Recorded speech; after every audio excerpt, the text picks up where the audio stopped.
Good morning friends. लक्ष द्या, आपण पहिल्यांदा लॉ पाहिला होता. आपल्या कोणता लॉ पाहिला होता? पहिल्यांदा आपण बॉईस लॉ पाहिला होता. कोणता लॉ पाहिला होता? Boyle's law. Number first Boyle's law.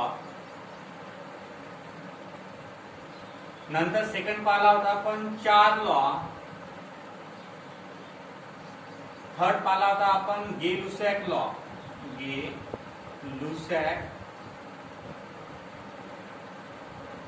Law. आणि चौथा आपण आज पाहणार आहोत ॲव्होगॅड्रोज लॉ. या चार लॉवर डिपेंड आहे आपलं नंबर 5 आयडियल गॅस इक्वेशन.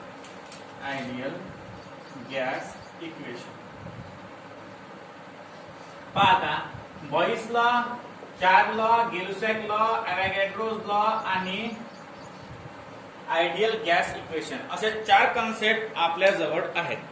किती कन्सेप्ट आहेत? चार. आयडियल लॉ म्हणजे बॉईस लॉ, नंतर चार लॉ, गे-लुसॅक लॉ आणि नंतर ॲव्होगॅड्रोज लॉ आणि आयडियल गॅस इक्वेशन. लक्ष द्या, आता म्हणणं काय यायचं. पहिल्यांदा आपण बॉईस लॉ पाहिला. At constant temperature the pressure of a gas is inversely proportional to the volume. काय पाहतो आपण? At constant temperature Boyle's law states that at constant temperature the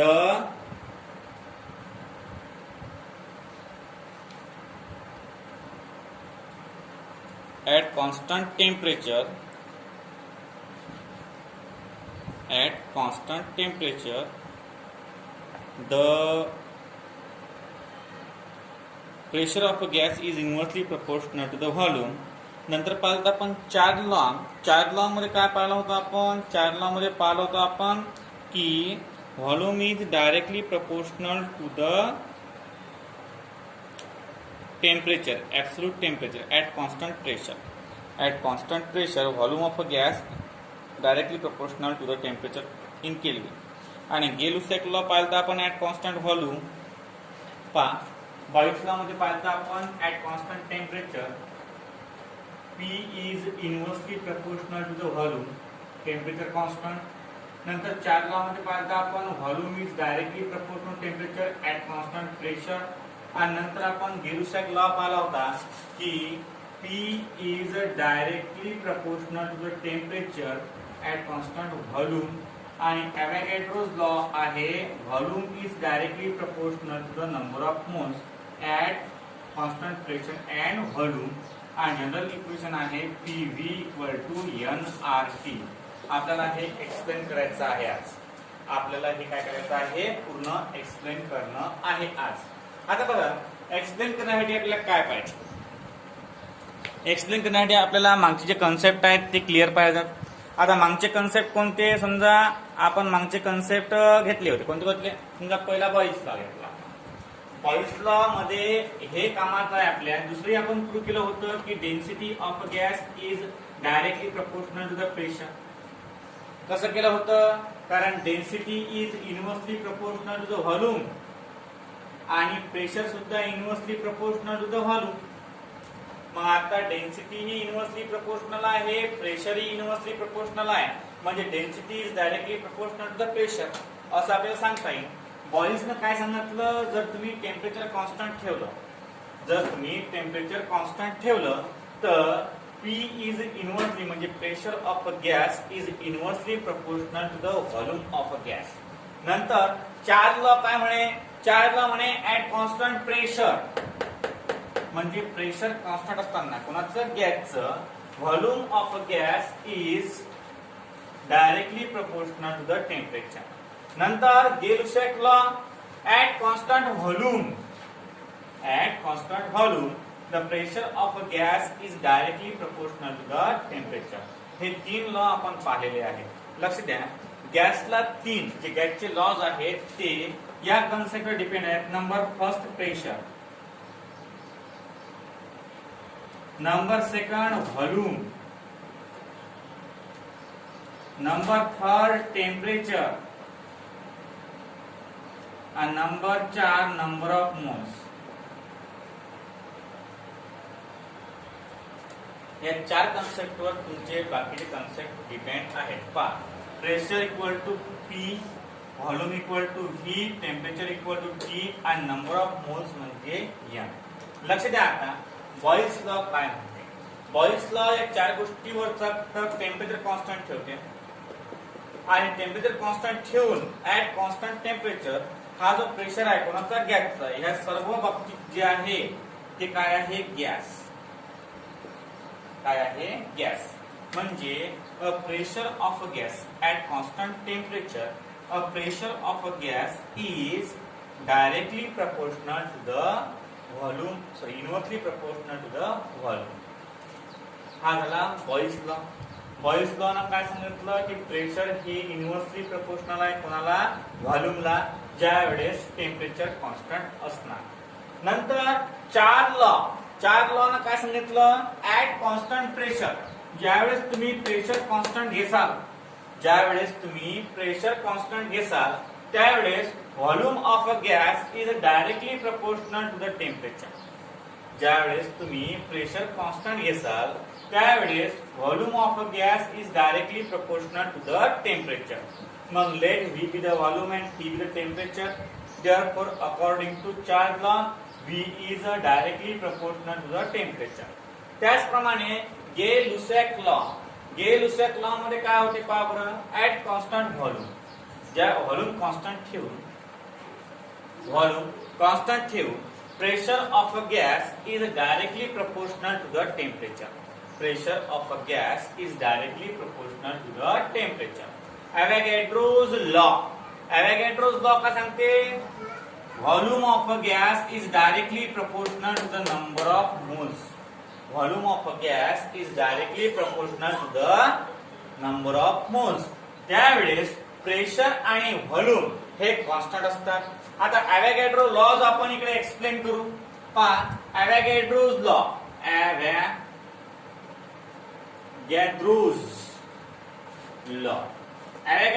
काय? ॲव्होगॅड्रोज लॉ म्हणजे number of molecules. Number of molecules म्हणजे जेवढे काही molecules असतील. आता समजा कसं आहे, एका मॉलिक्युलनं त्या भांड्यातलं फक्त एकच पार्टिसिपेट केलं. समजा एक भरणी आहे, त्या भरणीमध्ये एक लॉलीपॉप ठेवलेला आहे. मग ते भरणी काय आहे? भरणी आतमधून व्हॉल्यूम करते कंटेंट. मग जेवढे नंबर ऑफ मॉलिक्युल्स येतील तेवढा त्याचा व्हॉल्यूम वाढणार आहे ना. म्हणजे नंबर ऑफ मॉलिक्युल्स वाढले, व्हॉल्यूम वाढला. आता हे झालं आपण सॉलिडच्या फॉर्म मध्ये पाहून आलो. आपण गॅसच्या फॉर्म मध्ये पाहू. समजा आपण एक फूक मारली, जर फुकते की नाही फुगा, अजून दुसरी फूक मारली, अजून फुकते. म्हणजे काय होते की जेवढे मॉलिक्युल आपण त्या गॅसच्या फुग्यामध्ये एंटर करू तेवढा तो फुगा वाढत जाते. म्हणजे वाढत गेल्यावर काय होते की नंबर ऑफ मॉलिक्युल्स आणि व्हॉल्यूम हे काय आहे? डायरेक्टली प्रपोर्शनल आहे at constant pressure and temperature. Constant temperature and pressure म्हणजे ज्या वेळेस कॉन्स्टंट टेम्परेचर आणि प्रेशर असते. एक्झाम्पल पहा, बलूनचं एक्झाम्पल दिलं. बलून फक्त पहिले असं असते, नंतर ज्या वेळेस आपण ते फुगा हवा मारतो त्यावेळेस म्हणजे जेवढे नंबर ऑफ मॉलिक्युल्स यामध्ये एंटर होतील, जेवढे नंबर ऑफ मॉलिक्युल्स यामध्ये एंटर होतील तेवढं त्याच्यामध्ये फरक पडणार आहे. म्हणजे नंबर ऑफ मॉलिक्युल्स म्हणजे volume of gas, volume of a gas is directly proportional to number of moles. That is, V is directly proportional to the number of moles म्हणजे N. अशा प्रकारे therefore V equal to K4N. आता 1 2 3 4 याचं रूपांतर आपण कसं केलं होतं? PV equal to K1, V upon T equal to K2 आणि P upon T equal to K3 आणि याचं उत्तर येणार V upon N equal to K4. याचं उत्तर म्हणजे V upon N equal to K4. जमलं. म्हणजे अशा प्रकारचे एकूण किती लॉ आहेत? 4 लॉ आहेत. किती लॉ आहेत? 4. एक आहे बॉईल्सचा लॉ, हा सेकंड आहे कशाचा लॉ? सेकंड आहे 4 लॉ. नंतर थर्ड कोणता आहे? गै-लुसॅक लॉ. आणि फोर्थ आहे ॲव्होगॅड्रोज लॉ. लक्ष द्या, आता हे चारही लॉज एकत्र करून आयडियल गॅस इक्वेशन बनते. चारही लॉ इक्वल करून काय बनते? आयडियल गॅस इक्वेशन बनते. ते आयडियल गॅस इक्वेशन आपण बघूया आज. आता आयडियल गॅस इक्वेशन बघता बघता लक्ष द्या, आयडियल गॅस इक्वेशन बघता बघता आपल्याला चारही लॉ एक्सप्लेन करणं आहे. आयडियल लॉ बघता बघता आपल्याला चारही लॉ एक्सप्लेन करणं आहे. Number first Boyle's law. Number first कोणता आहे? Boyle's law. आता बॉईल्स लॉ मध्ये बरोबर काय आहे? नंबर फर्स्ट आहे Boyle's law.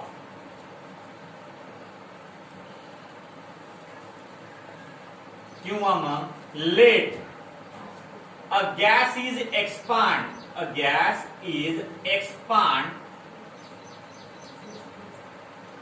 with pressure P,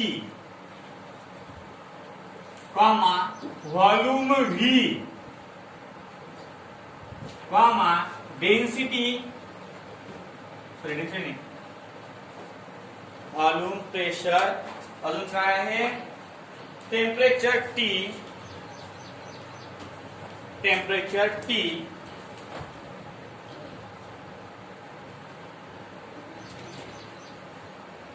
and number of moles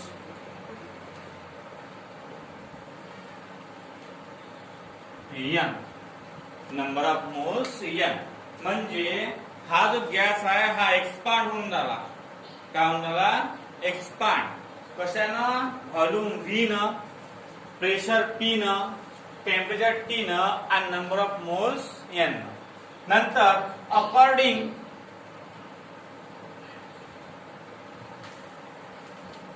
to Boyle's law,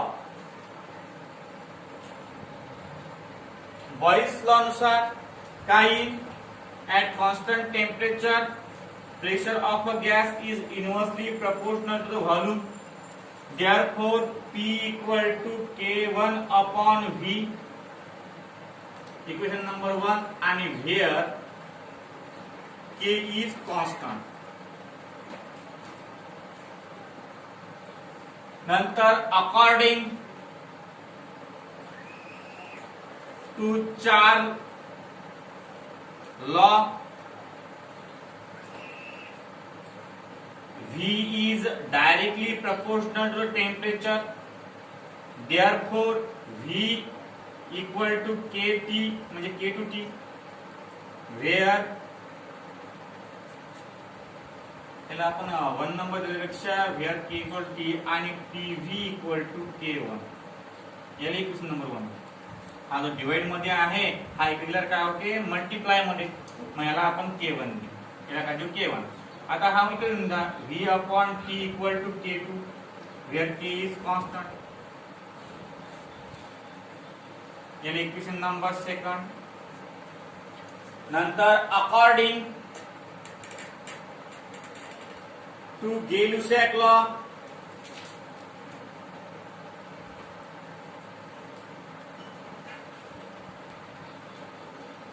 Gay-Lussac law काय म्हणते?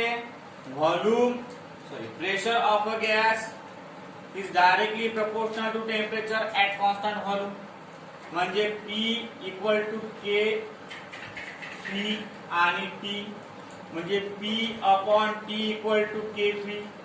Equation number 3. नंतर according to Avogadro's law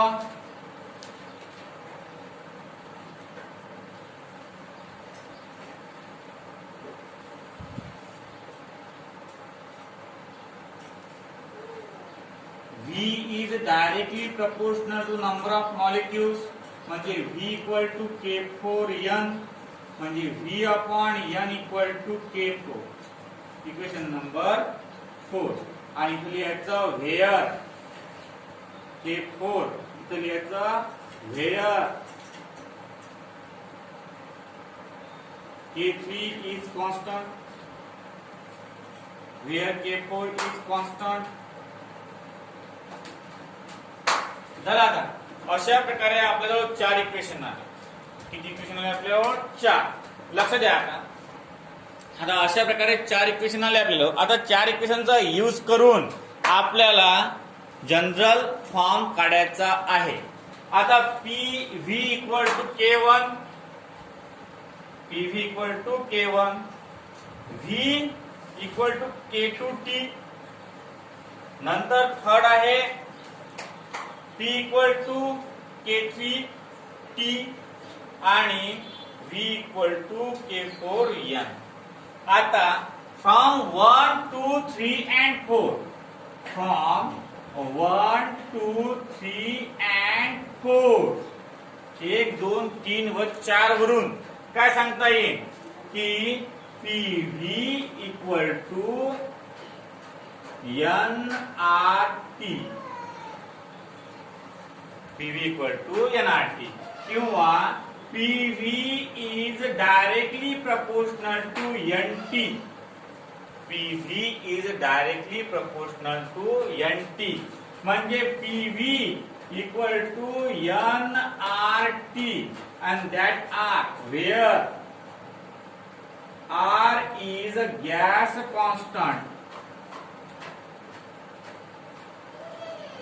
R is काय आहे? गॅस कॉन्स्टंट आहे. R काय आहे? Gas constant. R ची व्हॅल्यू असते R इक्वल टू 8.314. R ची व्हॅल्यू काय असते? 8.314. हे मोठे युनिट. लहान युनिट मध्ये सुद्धा याची व्हॅल्यू असते कधी कधी, आणि मोठ्या युनिट मध्ये अशी व्हॅल्यू असते. लक्ष द्या. आता आपण आयडियल गॅस इक्वेशन फॉर्म केलं. काय केलं आपण? आयडियल गॅस इक्वेशन फॉर्म केलं. आता या आयडियल गॅस इक्वेशन मध्ये काय केलं? Let a gas is expand. समजा एक गॅस एक्सपांड झाला. Let a gas is expand with a pressure P. Let a gas is expand with pressure P, volume V, temperature T and number of moles N. According to Boyle's law, P is inversely proportional to the volume. P is inversely proportional to the volume. म्हणजे P equal to K1 upon V. हा जो K1 आहे, आपण प्रपोर्शनॅलिटीचे चिन्ह equal मध्ये केलं म्हणून हा K1 कॉन्स्टंट घेतला आपण.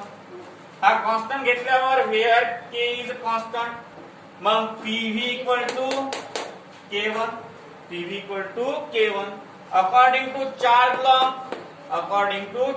law, V is directly proportional to T. V is directly proportional to T. Therefore, V equal to K2T. आता V upon T equal to K. हा झाला where K2 is a constant, K1 is a constant, K2 is a constant. आता K1 आपण किंमत काढली, K2 ची किंमत काढली आपण. आता बघा, अकॉर्डिंग टू Gay-Lussac law नुसार T is directly proportional to the T.